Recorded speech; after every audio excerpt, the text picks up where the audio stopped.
இல்ல இப்போ காங்கிரஸ் கட்சிய எடுத்துக்கிட்டிங்கன்னா, இப்போ காங்கிரஸ் கட்சி உண்மையிலேயே வந்து மிகப்பெரிய ஒரு அதிருப்தியில இருக்கு.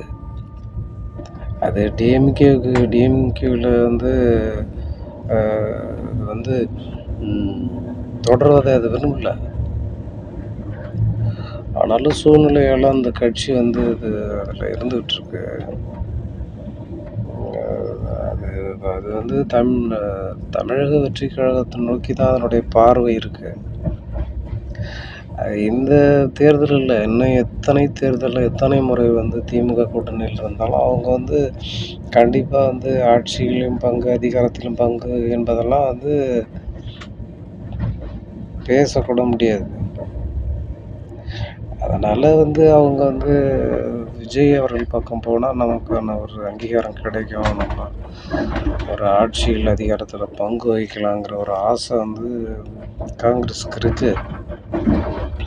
அதனோட வெளிப்பாடு தான் பிரவீன் சக்கரவர்த்தி அவர்கள் சொன்னதெல்லாம் வந்து அப்புறம் மாணிக்கம் தாக்கூர் எல்லாம் அவங்க பேசினதெல்லாம் அதுதான் அதுக்கு அர்த்தம் அதுதான். அதுதான் காரணம். இவங்க என்னைக்குமே வந்து திமுகவுல எத்தனை வருடம் இருந்தாலும் அப்படியே இருக்க வேண்டியதுதான். அது வந்து அ அந்த தேர்தல் டைமிங்கில அவங்களுக்கு வந்து அவங்க அந்த தொகுதிகள வாங்குறதே மிகப்பெரிய போராட்டமா இருக்கு. அதனால அவங்க எப்படியாவது இதிலிருந்து எப்படியாவது வெளியில வந்துரணும்னு நெனைக்கிறாங்க. ஆனா அவங்க எதிர்பார்க்குற இன்னொரு விஷயம் என்னன்னு கேட்டீங்கன்னா, விசிக என்ன முடிவு எடுக்குதுன்னு எதிர்பார்த்துட்டு இருக்காங்க. ஏன்னா அவங்க இப்போ வந்து அவங்க ஏற்கனவே அவங்க ஒரு அதிருப்தியில தான் இருக்காங்க. ஆனாலும் வந்து அவங்க 2011லயே விசிக வந்து அ 10 தொகுதிகள் வந்து போட்டியிட்டது. அதில 1 வெற்றி பெற்றாங்க. ஆனாலும் வந்து தோல்விய கண்டாலும், இப்போ 2026 வந்திருக்கு.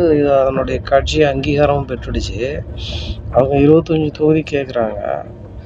அதுவே வந்து அவங்களுக்கு வந்து ரொம்ப குடுக்குறதுக்கு ரொம்ப யோசிக்கிறாங்க. ஆனா அந்த கட்சி இல்லன்னா, அந்த கட்சி தான் வந்து ஒரு இன்ஜின் போல செயல்படுது அப்படிங்கிறது எல்லாருக்கும் தெரியும்.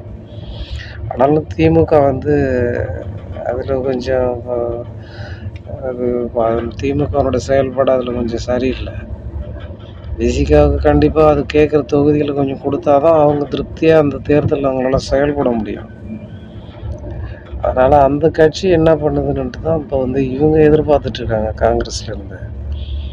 அடுத்த நடவடிக்கை விசிக வெளியேறிவிட்டால் அடுத்து வந்து காங்கிரஸ் சொல்ல வேண்டியதில்ல. அடுத்த நிமிஷம் காங்கிரஸும் வெளியேறும். அந்த அரசியல் எப்படி போகுதுங்கிறது தான் எல்லாரும் ரொம்ப உற்று நம்ம பார்க்க வேண்டியதா இருக்கு.